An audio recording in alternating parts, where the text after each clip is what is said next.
Welcome, three-time New York Times best-selling author, Dick Russell.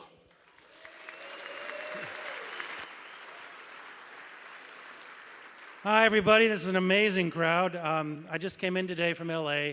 I'm just going to speak very briefly to you because 20 years ago almost, I introduced two men, Jesse Ventura, who was the former governor at that point of Minnesota, and he and I were working on a memoir, his first book in Mexico, when Bobby Kennedy came down, and Bobby I'd known and gotten to know through environmental causes that we were working on together, and so he invited me to go fishing with him, and I knew that he and Governor Ventura both liked to dive.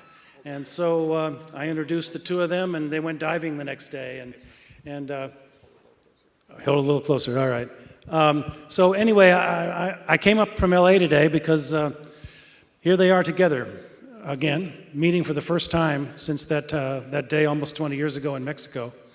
And so you'll be hearing from Jesse soon, and from Bobby after that. And then afterwards, this book is one that I did with Jesse Ventura. We had 5 New York Times bestsellers.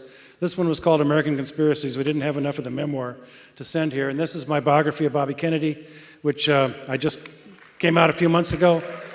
And there'll be a few copies at the back that Governor Ventura and I will sign to, not to 1,200 of you, but it's great to see all of you, and it's going to be a great night. Thank you.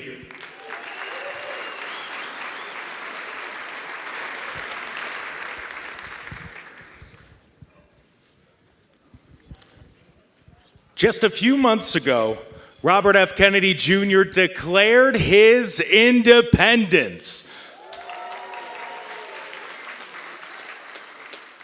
Please enjoy this film about that journey and how he declared his independence on that historic day.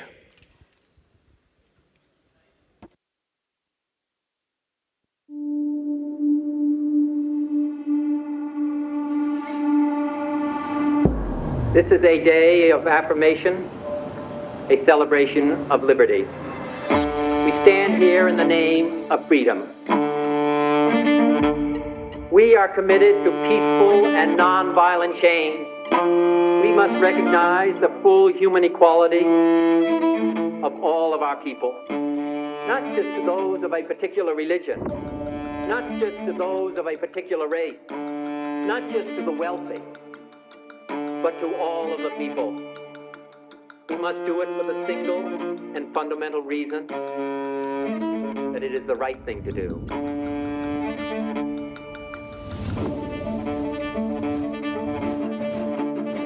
A new twist this morning for the country's most famous political dynasty. RFK Jr. plans Robert F. Kennedy Jr. led the presidential race in the state that it's time to heal a divided nation and return the power to the people. Robert Kennedy Jr.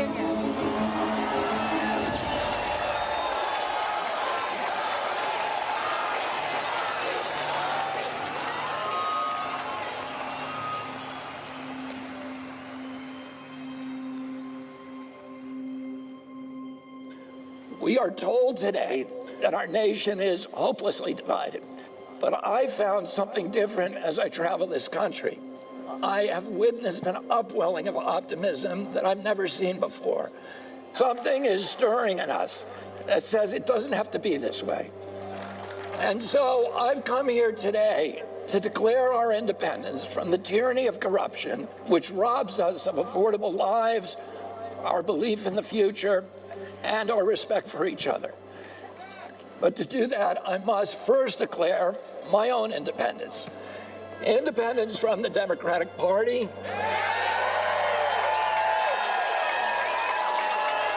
and from all other political parties.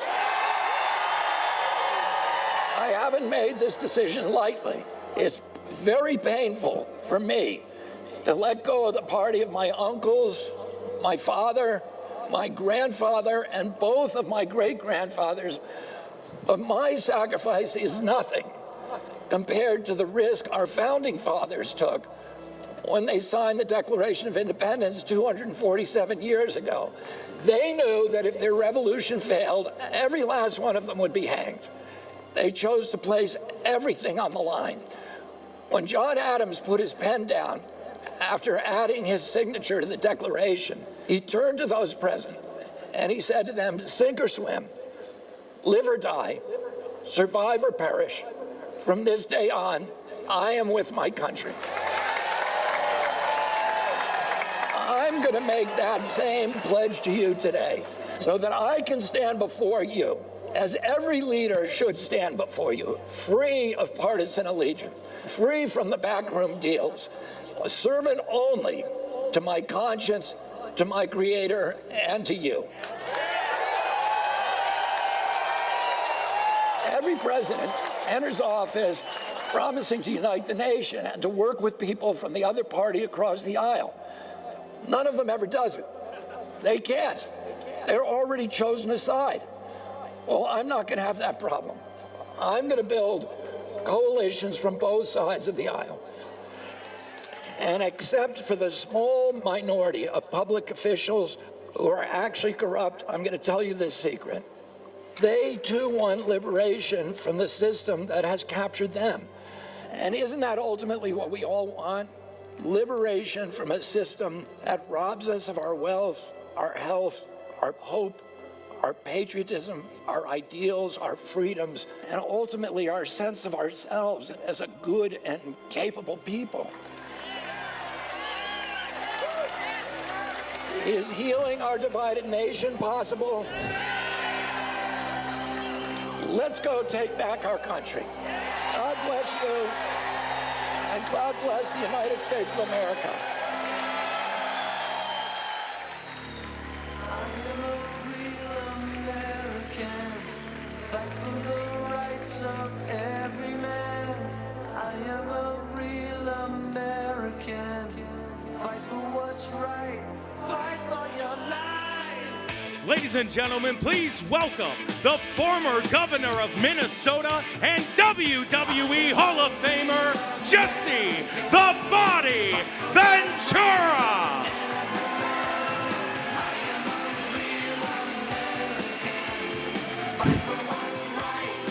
Hello, everybody. Wow. Please bear with me while I wait for the music to end.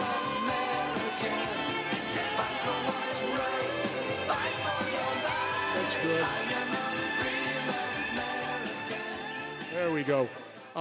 Please excuse me because I left office in '03 and I have not worn a tie or suit since. So I'm out here now in Arizona, and I didn't bring a tie or a suit with me because I heard in Arizona you don't need it. You wear blue jeans and golf shirts and T-shirts. And so I fit in pretty good now as a Minnesotan who's now transplanted to Arizona.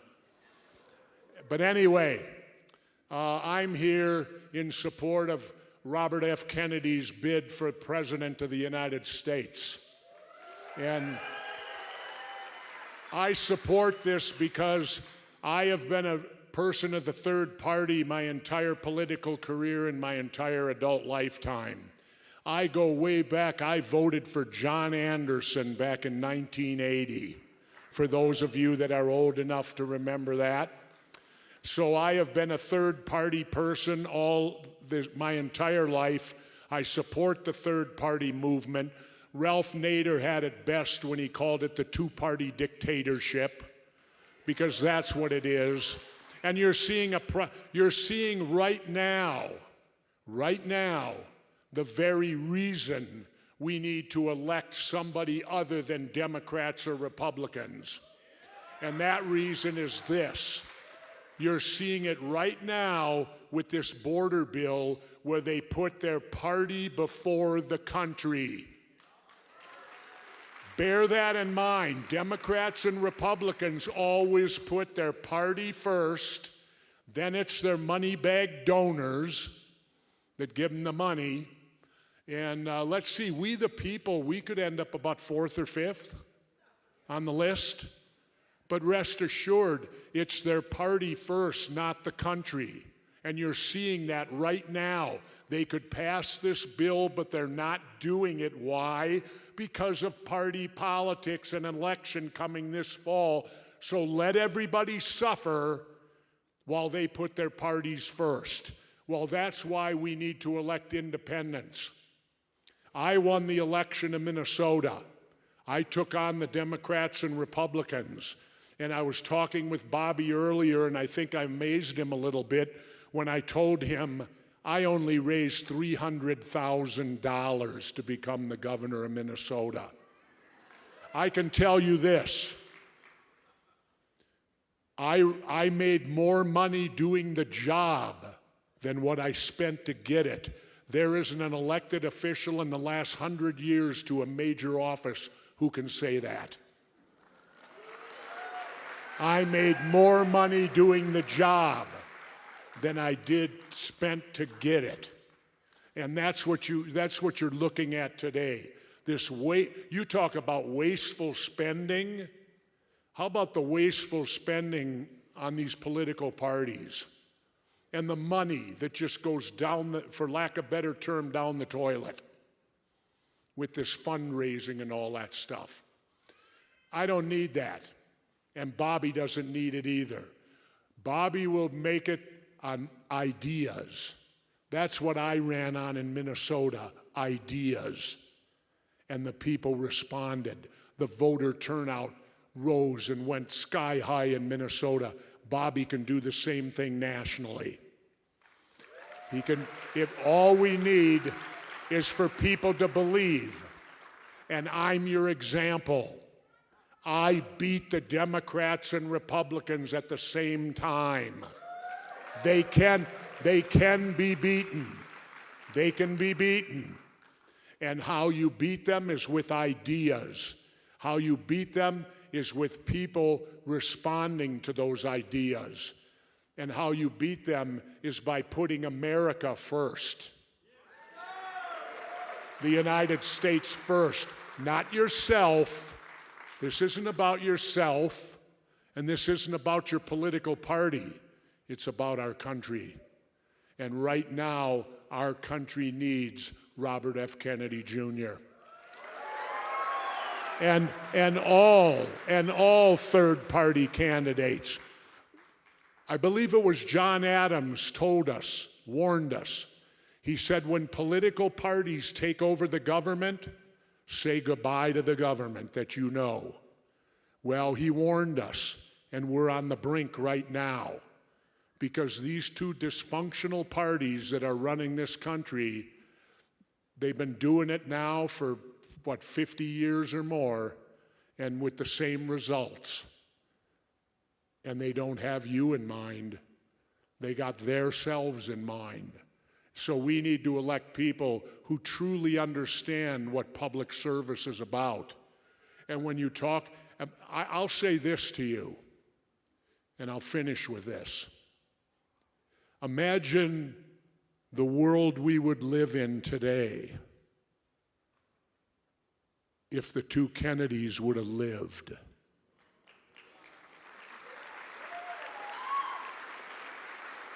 There would have been no Vietnam. There would have been no Cold War. We'd be friends with Cuba. This world would be, you wouldn't recognize it today. And so I always say Jack Kennedy was the greatest president of all in my lifetime. And the reason I say that is because they let him serve the least amount. He didn't even get one term. That's why he's the best, because they wouldn't let him go past not even one term. Well, maybe it's time to elect another Kennedy.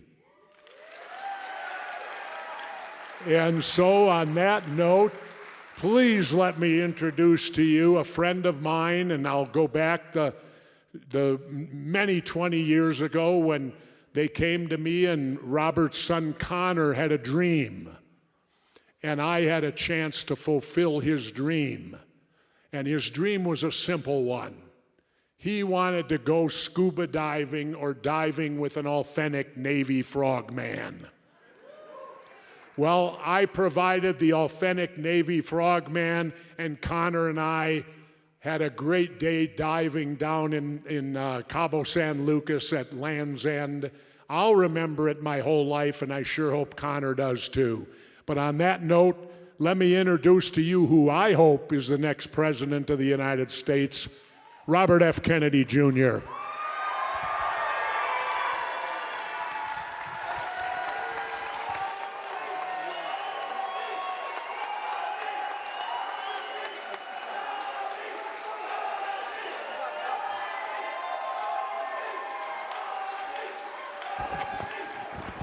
Thank you, everybody.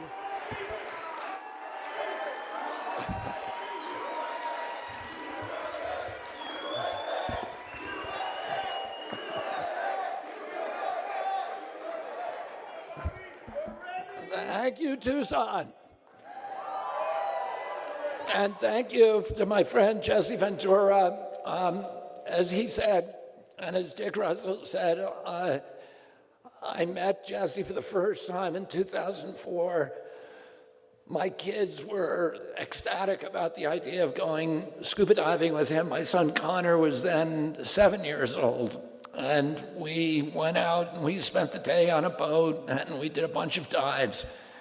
And Jesse enthralled the kids with stories about his life as a Navy SEAL, a Navy diver during the Vietnam War, and about being the governor, and about Hulk Hogan, and Andre the Giant, and it was really the high point of their lives, and we've remained friends ever since. We talk often about areas of mutual interest, and I'm really, really grateful for his support during this campaign. And I want to just take note of a poll that came out that was reported by NBC News today, where that shows that 34% of the country would vote for me.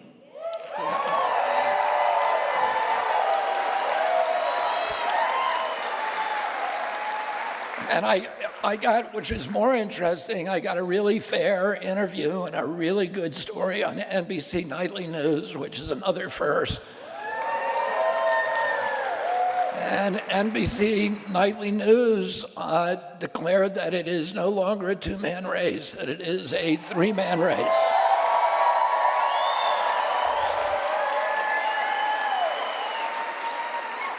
And if you do the math, all I really need, theoretically, is 34 points to win the election.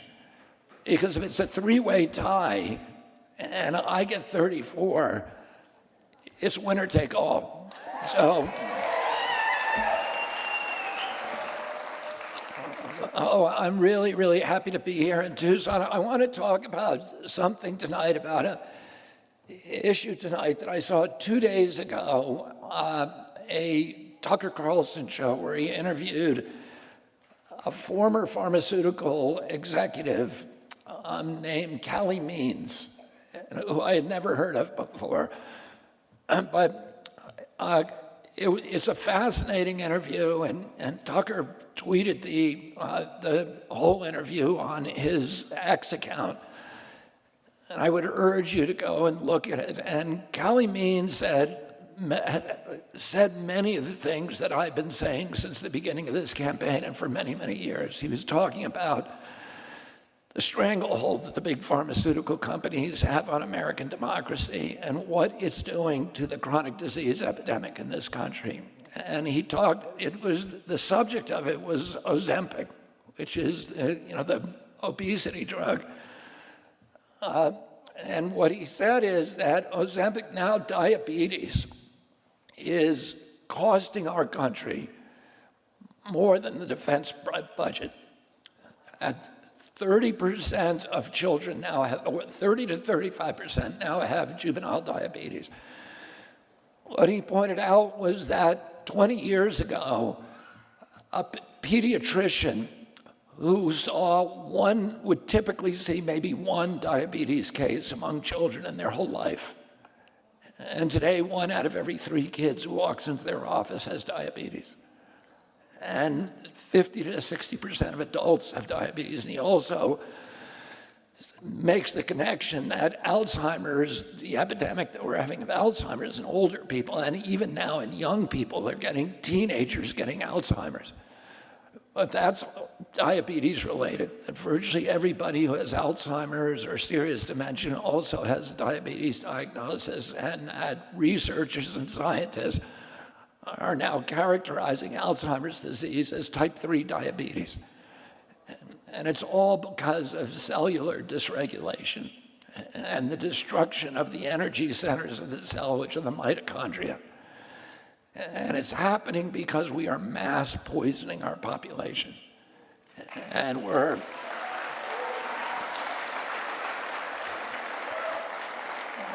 and don't you think that we ought to have a president that is thinking of that issue?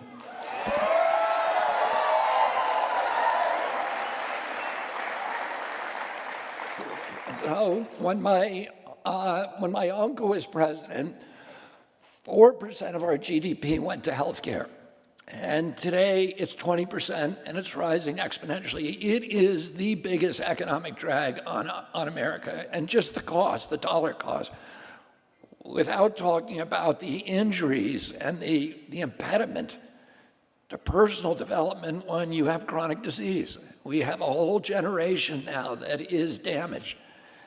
And they're damaged because we're poisoning them with their food, with their medicines, and in some cases with their water and their air. We have a generation now, when my uncle was president, 6% of the kids in this country had chronic disease.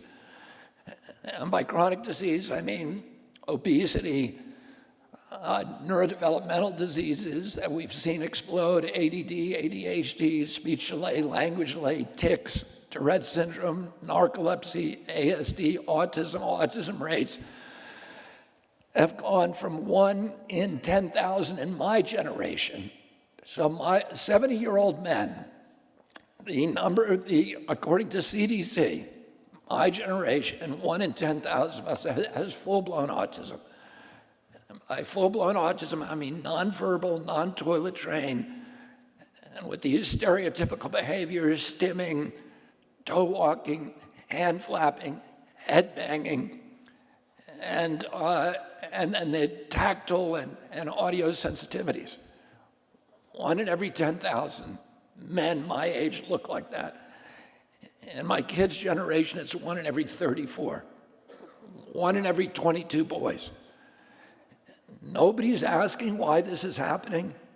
And then the autoimmune diseases, that all of these began in 1989. How do I know that? Because Congress ordered EPA to do a study saying what year the autism epidemic began. When did this precipitous decline, this exponential increase happen? And EPA is a captured agency. But it's captured by big oil and big coal and by the food processors and big ag. It's not captured by pharma because they don't regulate pharma. So they actually came back with a real study of real science, and they said it's a red line. It started in 1989. Well, a whole lot of these other diseases started on that same timeline. Suddenly food allergies appeared. I had 11 siblings. We had about 70 first cousins. And I didn't know anybody who had a peanut allergy. Why do 5 of my 7 kids have allergies? What's happening? Why is not anybody asking that question? And these autoimmune diseases like juvenile diabetes, rheumatoid arthritis just exploded around that in the early 90s. And all these exotic diseases like POTS and Crohn's disease and lupus. And I'm going to do, at the end of this event tonight, I'm going to do a selfie line. I'm going to try to get my picture taken with anybody here who wants to do that. I do that after every event. And I have a lot of kids who come up to me, one after the other, who are 20s and 30s, millennials and Generation X, and so many of them say to me, thank you for talking about this because I'm struggling with blank. One of those chronic diseases, 130 of them, that suddenly became epidemic in the early 90s. And why is not anybody asking the question? It's costing us now, healthcare, us for the military budget, which in '92 we were promised when the wall came down in Berlin, we were promised that we were going to drop the military budget from $600 billion a year to $200 billion. And we were going to all get a peace dividend, and that didn't happen. And now the total budget is about $1.3 trillion if you include veterans benefits, because of the forever wars. And if you include national security, defense, and the military-related foreign aid, $1.3 trillion. So it's a huge drag on our budget. But the biggest drag is healthcare, which is now $4.3 trillion. And 93% of Medicare bills are to deal with chronic disease. So this is just destroying our country. And not only that, in that financial, direct dollars and cents financial way. Our country's facing a lot of challenges now. Anything, a lot of bad things could happen to us. We could have a depression, a recession. There could be wars. It's a very, very challenging world right now. But, if you have your health, we have America's industrial genius, this resourcefulness and energy, and and an entrepreneurial spirit in this country like nobody else in the world. And we will get through it, no matter what the crisis is, if you are healthy.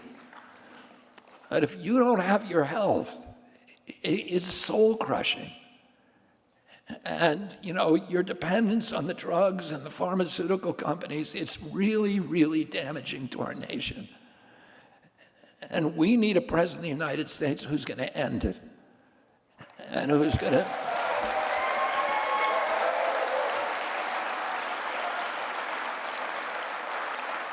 And I'm going to do that, and I know exactly how to do it, and I'm happy to talk about that later. But I want to talk about some of the other issues, and particularly this big issue about the polarization in our country. When I declared for my intention to go on this journey 9 months ago in Boston, I said then that the polarization in this country is so toxic, more so and more dangerous than at any time since the American Civil War.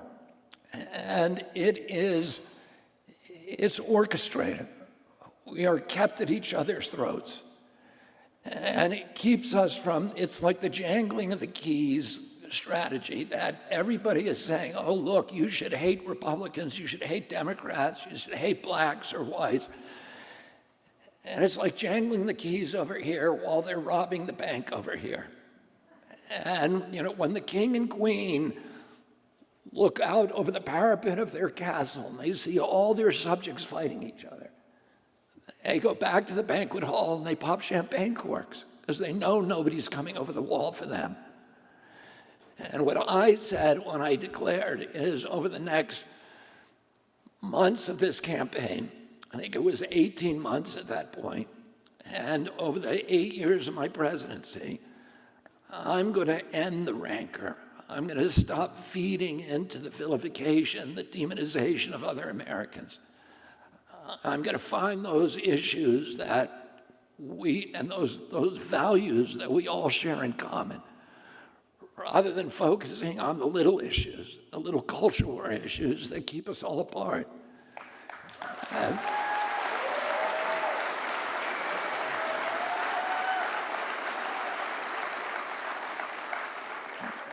And what I found in traveling this country and trying to maintain that strategy, that promise to the American people, is that the landscapes that are occupied by the things that we share in common are so much larger than the little tiny anomalies that keep us apart.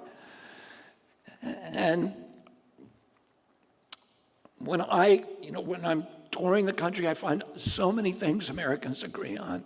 Everybody wants to take care of our veterans.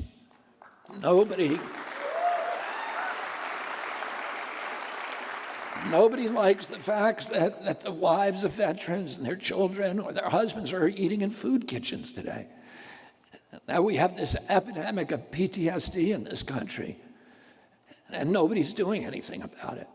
And everybody wants us to have, again, the best education system in the world, like we had when I was growing up, and our kids being the best educated. And, today we don't have that. And everybody wants to take care of our teachers, make sure that they're adequately paid. People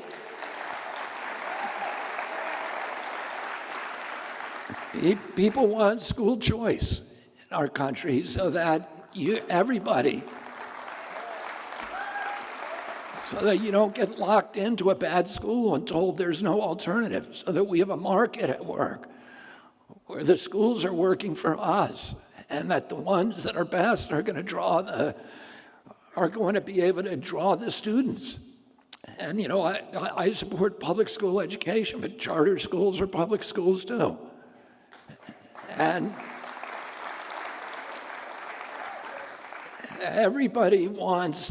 nobody likes it that the Mexican drug cartels are running U.S. border policy. And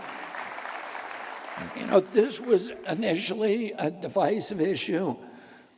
When you talk to people about it, even, Eric Adams, who's the mayor of New York, who was a big proponent originally of the Sanctuary City program, now says this is destroying New York City. They've cut the police budget in New York City by 5%, the firefighters' budget by 5%, the healthcare budget by 5%, the education budget for 5%, because they've got 110,000 migrants on the street who can't work legally. They're on the sidewalks. They're now on a playing fields at Randall's Island in New York. So that means that the children of New York cannot participate in public school sports. These are kids. A lot of these kids that were on a trajectory for scholarships. And their lives and their careers and their plans, their aspirations for themselves have been totally upended. Because during COVID, they couldn't go out, they couldn't practice their sports, and now they can't practice it because there's tent encampments with migrants in them on their playing fields. And they're crushing the social service system in our country. And I spent 3 days in Yuma, which is a border town. But every city in this country is now a border town. And it's not good for the migrants. I talked to them, they've been exploited, extorted, robbed, raped. I spent a whole day in Yuma at a rape center that specializes in treating kids as young as 12 years old that are raped by the cartels before they come across. There's a tree called the rape tree where the cartels extract the final payment. And this isn't good for our country. We need orderly migration in our country. We need workers here to support the social security system, to make sure it doesn't go bankrupt. We need a generation of workers. There's a lot of small businesses that need workers in this country, and we got to provide them for them. But we need to do it like other nations in an orderly way.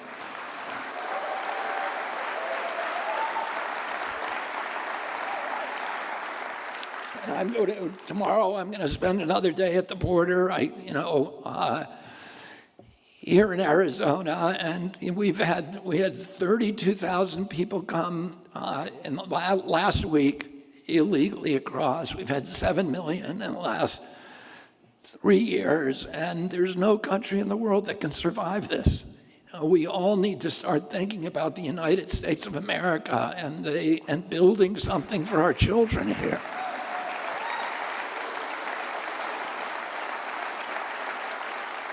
Nobody wants a $34 trillion debt to land on our kids, and that's what's happening.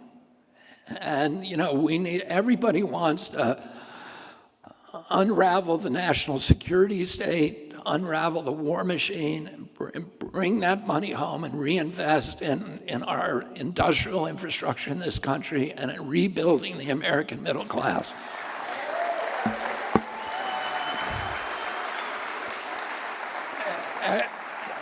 Everybody wants to make sure this generation of kids gets into house, can afford a home. I have 7 kids, and the oldest one has a home. He's 39, but I have 6 of them between 20 and 30, and they all went to good schools. They all have great jobs. None of them is going to be able to afford a home, and none of their friends is thinking of getting a home. And when I grew up in an America where the central promise of the American dream was that if you worked hard, if you played by the rules, that you could finance a home, you could raise a family, you could take a summer vacation, you could put something aside for your retirement on one job. There's nobody in this generation of kids that believes that that promise applies to them. And it's purposeful. We don't need to live this way. We don't need BlackRock and State Street and Vanguard. These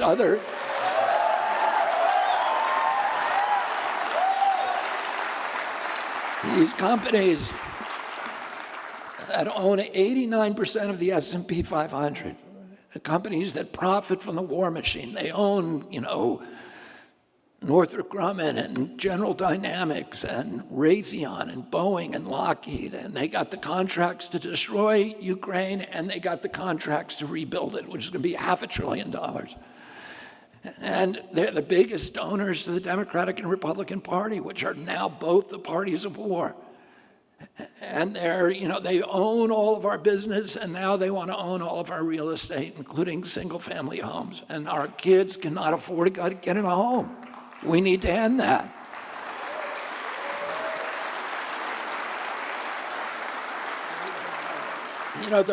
The polls have shown me beating both President Trump and President Biden in Americans under 45, in all the battleground states, and nationally in all Americans under 35.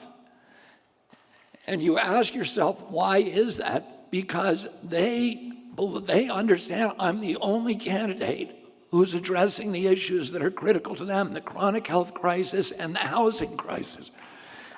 And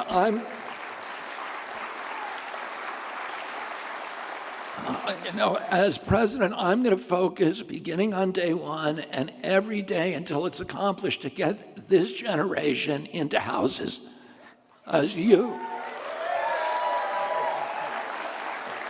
When I was a kid, I lived in a time that economists call the Great Prosperity. I grew up in the 60s. It was a 50-year period after World War II when the American middle class became the greatest economic engine in the history of mankind. And we were the richest country in the world. Our country, when my uncle was president, owned half the wealth on the face of the earth. We were the biggest exporter of goods. We were an industrial powerhouse, and a lot of that was because we destroyed the industrial base of Europe during the war, and we maintained ours. But equally importantly, we got every American into a home who wanted one after World War II. We, with the GI Bill, with the highway program that opened up the suburbs, and with a lot of other federal programs that made sure when I was a kid, a lot of working people were buying houses without getting mortgages. You could actually pay for a house on your paycheck. And nobody believes that today. Nobody believes that that's going to happen. So we need to figure out a way to increase the housing stock. We need to lower, what I've done, what I'm going to do, which my uncle did very successfully, is to create a 3% mortgage. So that,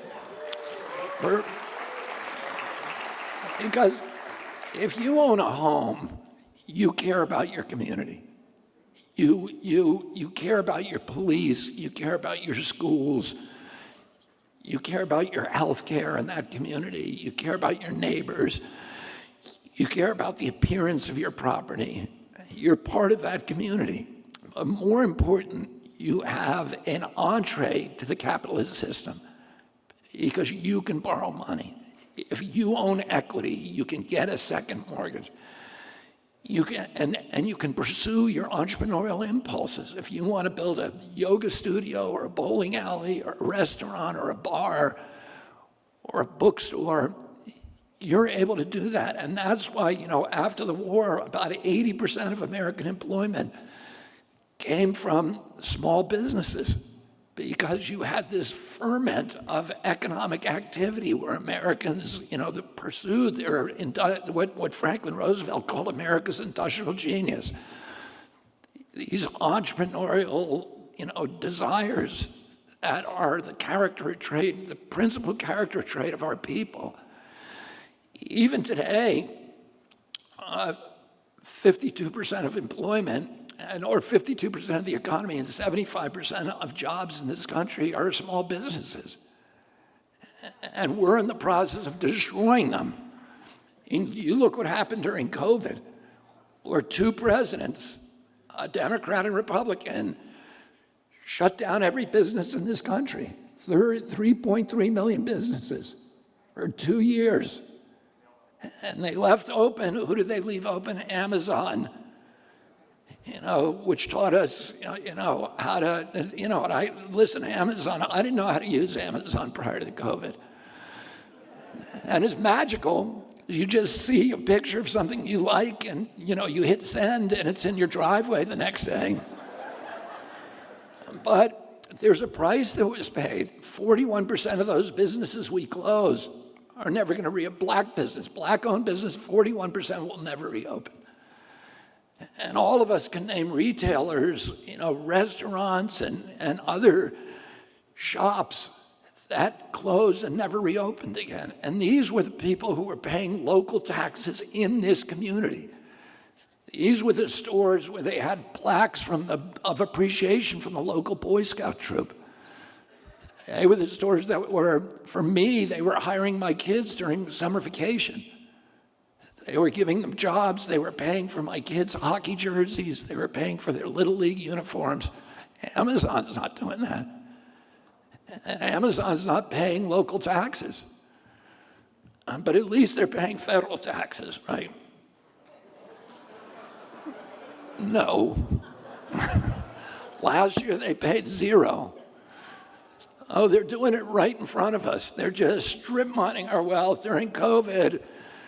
President Biden and President Trump shifted $4 trillion upward to this new oligarchy of billionaires. They created a billionaire a day for 500 days in a row during the COVID lockdowns. And that money came, it was a zero-sum game. It came directly from the American middle class, which is, now beleaguered and feeling betrayed. And we have a whole generation of kids now. In 2013, there was a poll.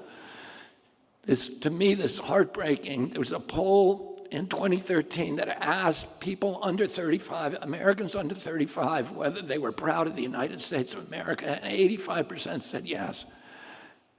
The same poll taken 3 months ago, only 18% said yes.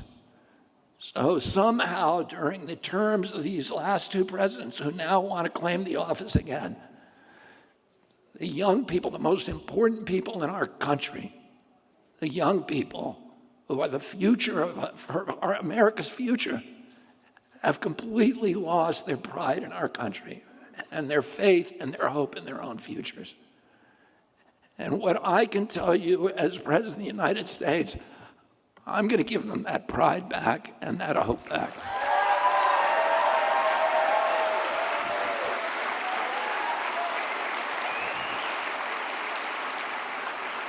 I'm going to restore America as a moral authority around the world, the way it was when my uncle was president. Today, there's more statues to John Kennedy, more boulevards named after him, more avenues, more schools, neighborhoods, universities.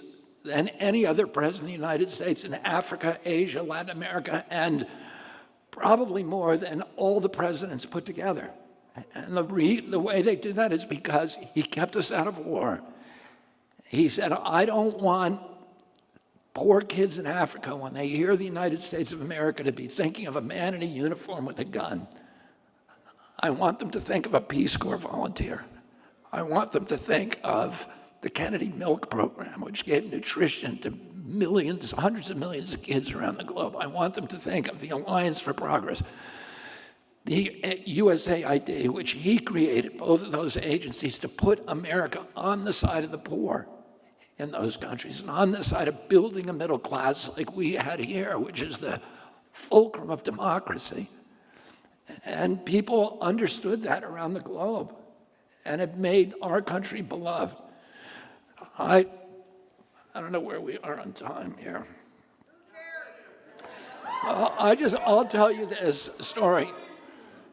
You know, President Bush, a few months ago, on the anniversary of 9/11, he went to Hawaii, and he said, he did the ceremony, and he said they blew up the World Trade Center because they hate us for our freedoms.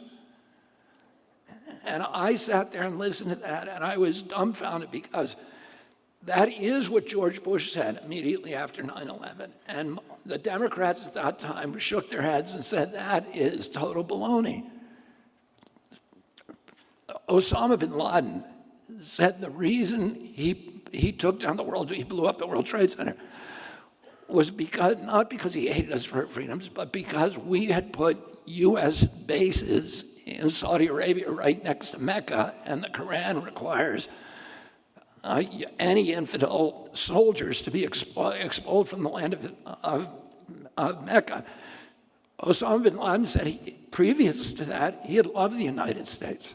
He had fought side by side. We had supported him with the Mujahideen during getting rid of Russian control of Afghanistan. And he said he looked at the United States as a friend, as an ally. And so why would they want us to believe that? That it was because people hate us for our freedoms. When I was a little boy, I went to Poland with my father and mother and three of my siblings in 1964, when it was still within a year of my uncle's assassination. It was still a communist country, and the communist government did not want us in that country. And they blacked out all news of us arriving in the country. My mother took me and my siblings shopping to buy, 2 days before we went to downtown Washington, to buy gifts for kids who were in an orphanage in Warsaw, a very big orphanage. And when we got to Warsaw, there was no news. There was a total blackout about our arrival and the kind of presence in the country. And we went to that orphanage, and the government had removed all the children.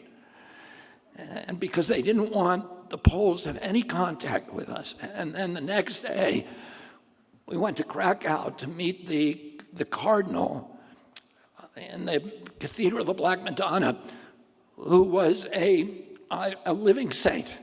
He had stood up to the communists. He had been jailed. He had been tortured.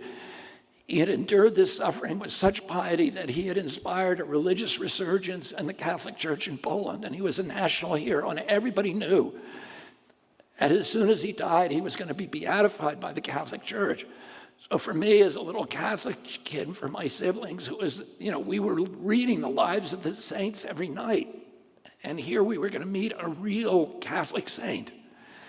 And so when we went up to the cathedral, the Krakow Square, it was one of the largest squares in Europe, was empty. The only thing in it was the black embassy limousine that took us there. When we came out, there was over 1 million people waiting for us. And the word had spread through word of mouth across the city that we were there. And all the shops closed and emptied out, and everybody in Krakow came to see an American leader because they loved our country. And my father, the limo was stuck in this sea of humanity. We couldn't move. My father pulled us out of the rear window. We were all standing on the top of the limo for hours. My father gave a speech in English, and And then they started singing to us, the crowd, Stolat, which means may you live forever. And then they sang another song, which was one of the old anthems, an anti-communist song that was banned. It was a criminal act to sing it in Poland at that time. And they sang it again and again and again at top volume. And I was sitting there, a little kid signing autographs, 10-year-old kid, and seeing these people with tears flowing down their faces and reaching out to touch my dad or to touch any of us because they loved our country and they wanted our leadership. They understood the difference between leadership and bullying, which our leaders no longer understand. And on that same trip,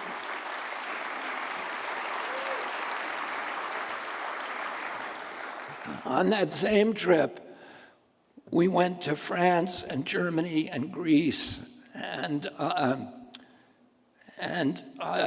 England, and everywhere we went, in Italy, and everywhere we went, we were met by these huge crowds, similarly huge crowds that would spontaneously appear just because they loved our country.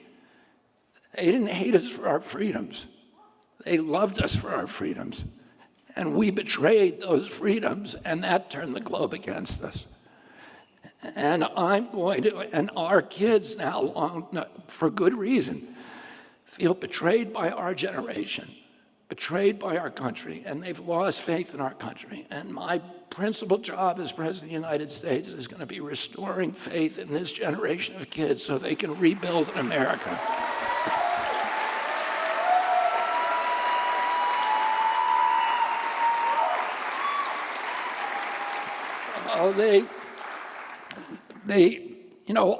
On all of these issues, I find agreement on the environment. Everybody wants to get rid of the corrupt merger of state and corporate power. Everybody wants to unravel agency capture that has turned our agencies, all the health and environmental and financial agencies, predatory, into sock puppets for the industries they're supposed to regulate, whether it's the CIA, the Fed, NIH, CDC, all of them. Everybody wants to protect the environment in this country. If the only issue that you talk about is climate change, you're going to have a fist fight. But if you talk about clean air, clean water, protecting our sacred places, regenerative agriculture, wholesome food, protecting our kids from toxins in the air, the water, stopping mountaintop removal mining in the Appalachia, which has destroyed the 500 biggest peaks of the Appalachian Mountains and leveled an area the size of Delaware. If you talk about ending acid rain, the acidification of our oceans, the destruction of our shell fisheries, if you talk about that, you're going to get unanimity of agreement. And it doesn't matter. There's no such thing as Republican children or Democratic children. Everybody agrees on those issues. And when I was fighting against the contamination of the water supply in Flint, Michigan, we had Hell's Angels standing shoulder to shoulder with urban blacks because nobody wants toxicity in their water. And when we did the protest at Standing Rock, we had Republicans, we had business people, we had union people, we had Democrats, we had blacks, whites, every kind of whole cross-section of the American experience come to Standing Rock because we didn't sell it as a climate issue. We could have, but we didn't. We said this is about protecting a sacred place. And if you talk about those things, every American is going to be behind you. What I've tried to do is to focus on these things that keep us together. And I know that I am in a unique position to be able to fix these problems. And and the reason for that is because the central, again, the lever for all of these issues is corporate capture. It's that our agencies have been hijacked by the corporations that they're supposed to regulate, and they've been turned into predators against our people. They deceive us, they lie to us. They're interested more in keeping us sick and in actually making us better and selling us drugs. And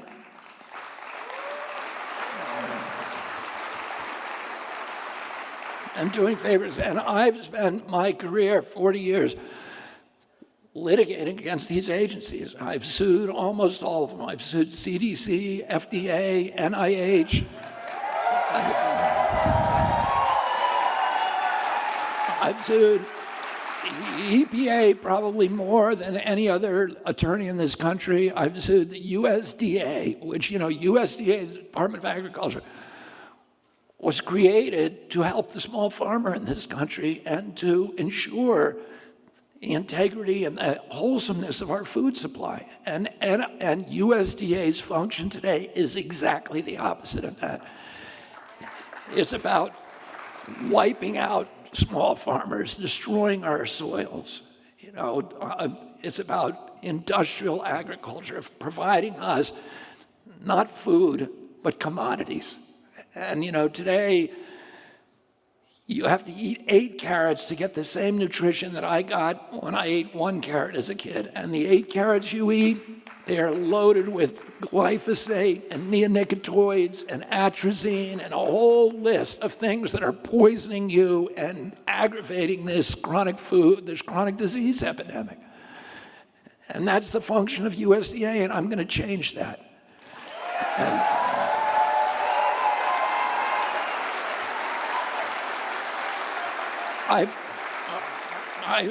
I've sued FCC. I recently won a case in the Court of Appeals against FCC for lying to the American public about the dangers of cell phone radiation. And this is another one of my conspiracy theories. That the U.S. Court of Appeal happens to, the panel unanimously agreed with me on that conspiracy, as did my conspiracy theory that glyphosate was causing non-Hodgkin's lymphoma and other cancers. And, I got a $2.2 billion judgment from a jury and 3 courts, and now it's been upheld by the Supreme Court. So it's another conspiracy theory. But every president who comes into office comes in promising they're going to drain the swamp. And I think they mean it. I believe that Donald Trump intended to drain the swamp.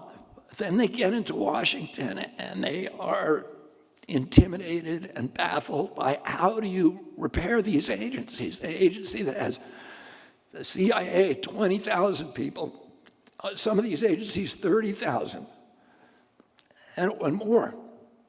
And at every level of that agency, there are bureaucrats who have the power to commit a civil disobedience and do something that's going to embarrass the president. So they get intimidated and they appoint somebody safe who won't rock the boat. And who is that? It's somebody from the industry that's regulated to keep everything, to keep anybody from rocking the boat. And so I think President Trump meant to drain the swamp, but then he brought in John Bolton to run the NSA, who is like the biggest swamp creature that's ever gone into Washington, D.C. Mike Pompeo to run the CIA and the State Department, who is the biggest promoter of a bellicose, belligerent, militarized foreign policy and a national surveillance state at home than anybody. He appointed Scott Gottlieb, a business partner of Pfizer, to run the FDA. And Gottlieb came in and did an $88 billion favor for Pfizer. And then he left FDA to join the Pfizer board and collect his payoff. And if you look across all of the agencies, the exact same thing happened with every one of them without any exception. It was all people who were there taking a salary from us while they profiteered. And I'm not going to do it that way.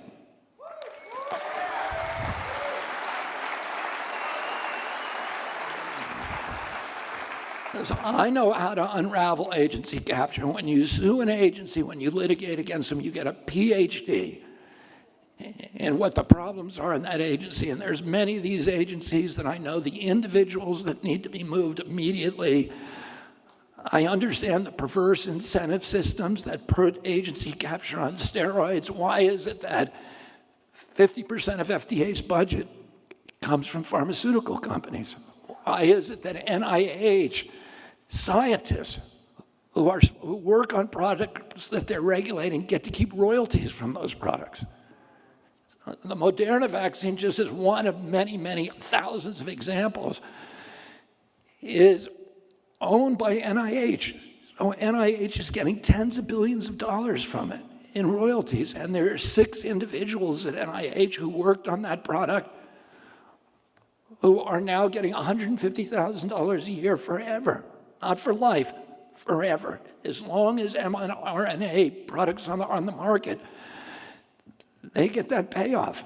So these are the individuals whose job it is to look for problems with that product, to make sure that we don't get hurt. Clearly, the mercantile and commercial temptations are going to overwhelm the regulatory function of that agency. And, these are people who are now paying for their mortgages, they're paying for their kids' education, they're paying for their boats, their alimony payments, etc., from the money they're getting from sales on the product. And the more money the product generates, the more money they make. So they're not looking for problems, which is their job. And I'm going to end that. I'm going to make sure that we get rid of these conflicts and we restore the government as an employee of the American people, that we're the boss.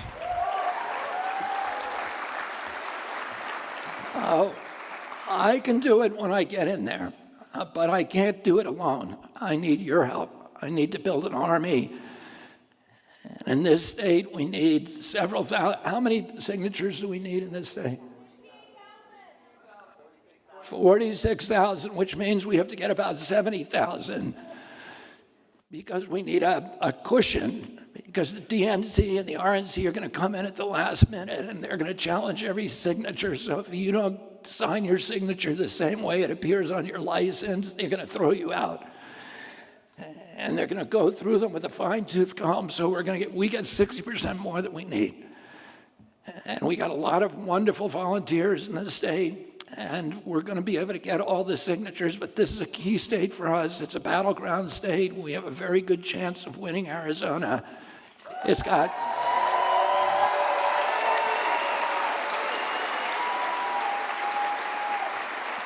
Arizona. It has the highest, or one of the highest, numbers of ratios of independents to Republican and Democrat. I think 30, maybe 33, 34% of the people in this state are registered as independents. It's more than any of the other battleground states.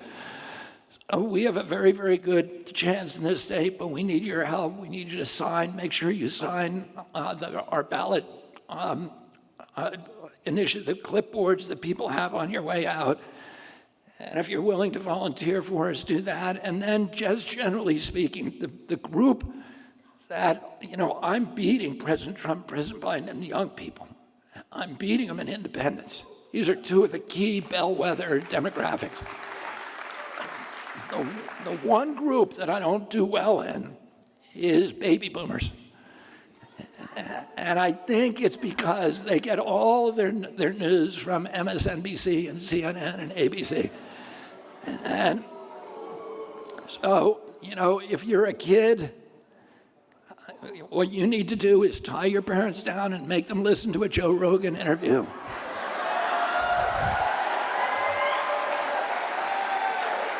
Just teach them something new.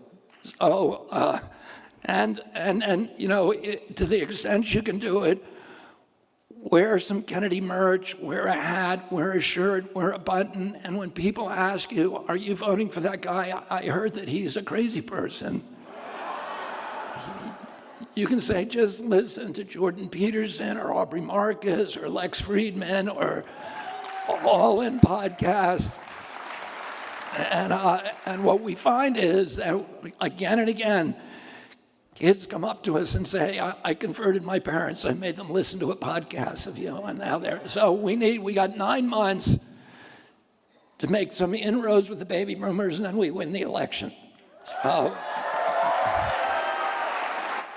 and I'm going to repeat what I promised in Boston, that if you give me a sword and some ground to stand on, I'm going to get your country back for you. Thank you all very much, and we'll see you in the front. Thank you. Thank you, thank you. Thank you, Tucson. Thank you.